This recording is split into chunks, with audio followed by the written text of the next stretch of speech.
एक नगर में एक राजकुमार रहता था। वैसे तो वह बहुत दिल का अच्छा और नेक इंसान था, लेकिन जब वह खुद के बारे में सोचता तो उसके मन में लालच आ जाती। वह यह सोचने लगता कि दुनिया की सबसे अच्छी और वैसी चीज उसे मिले जो किसी के पास ना हो।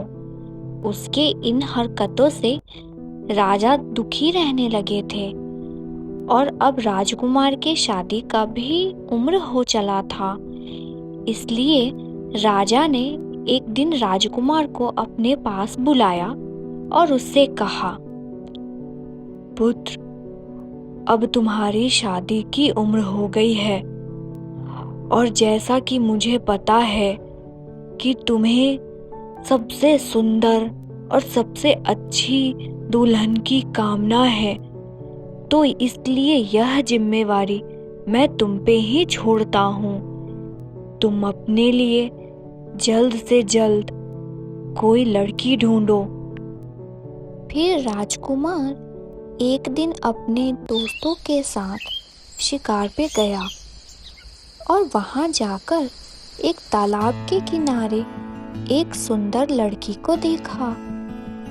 वैसे तो वो लड़की बहुत ही सुंदर थी, उसके नैन नक्श बहुत ही सुंदर थे, लेकिन उसका रंग काला था। यह देखकर राजकुमार सोच में पड़ गया। फिर अचानक से उसे अपने दोस्तों की बात याद आई। बहुत साल पहले राजकुमार के दोस्तों ने राजकुमार को एक परी की कहानी सुनाई थी और उन्होंने बताया था कि परियां ऐसी ही होती हैं, वह अपने असली रंग में नहीं रहती। और राजकुमार इस लड़की को परी समझ लिया और अब यह जिद लेकर बैठ गया कि उसे जब भी शादी करनी है उस परी से ही करनी है। लेकिन राजकुमार को उस परी का कोई अता पता नहीं था। लेकिन जब उसने यह बात अपने पिता को बताई तो राजा ने अपने सैनिकों को भेजा उस परी को ढूंढने के लिए। बहुत खोज करने के बाद एक दिन वह परी मिल गई और उसे राजमहल लाया गया। फिर राजकुमार ने उस परी को अपनी दिल की सारी बातें बताई, लेकिन वह परी उसकी बातों को मानने से इनकार कर दिया और वह बोली, मैं कोई परी नहीं हूँ, इसलिए मैं आपसे शादी नहीं कर सकती। आप इतने बड़े राजकुमार हैं और मैं एक मामूली सी लड़की, मैं भला आपसे कैसे शादी कर सकती हूँ। लेकिन राजकुमार किसी भी बात को मानने से इनकार कर दिया और वह जिद पे बैठा रहा कि मुझे जब भी शादी करनी है इसी लड़की से करनी है।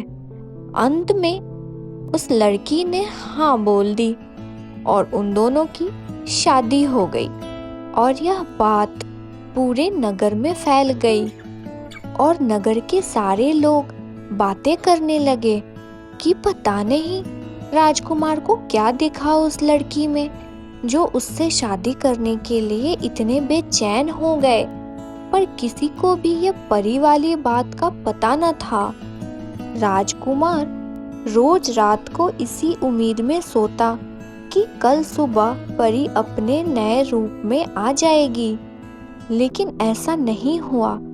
बहुत समय के बाद राजकुमार एक दिन तंग आकर के परी से बोल ही दिया, आखिर तुम कब तक इस रंग रूप में रहोगी?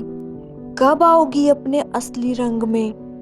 अब सारे नगर वाले भी बात कर रहे हैं, सब ऐसा कहते हैं कि मैं बेवकूफ हूँ। मैंने किसी ऐसी ही लड़की को परी का नाम दे दिया है, लेकिन मुझे पता है कि तुम असली परी हो, इसलिए अब तुम अपने असली रूप में आ जाओ।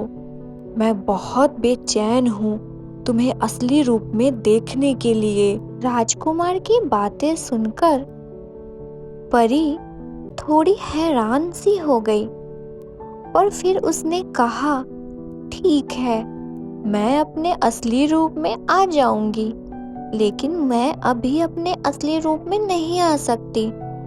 थोड़ा सा इंतजार करो, पूर्णिमा की रात मैं अपने असली रूप में आ जाऊंगी। फिर राजकुमार मुस्कुराया और वह पूर्णिमा का इंतजार करने लगा। आज पूर्णिमा की रात थी, इसलिए राजकुमार सुबह से ही अपनी दासियों के साथ महल को सजाने में और उनकी साफ सफाई में लगा हुआ था।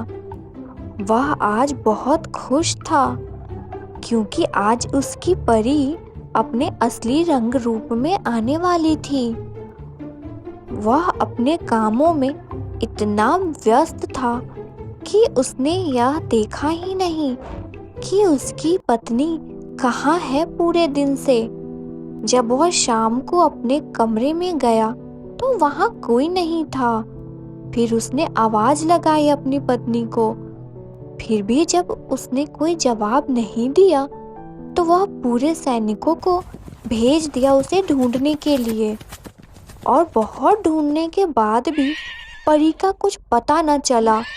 फिर राजकुमार को उस कहानी की आखिरी लाइन याद आई कि जब परी अपने असली रूप में आती है तो वह गायब हो जाती है, और परी कभी भी किसी से शादी नहीं कर सकती। वह शादी करके अपना घर नहीं बसा सकती। यह सब याद करके अब राजकुमार बहुत रोने लगा था, और उसे अपने लालच पे पछतावा भी हुआ था। जो हमेशा वह यह सोचता रहता था कि उसका सब कुछ सबसे अच्छा हो, और वह अब बस रोए जा रहा था।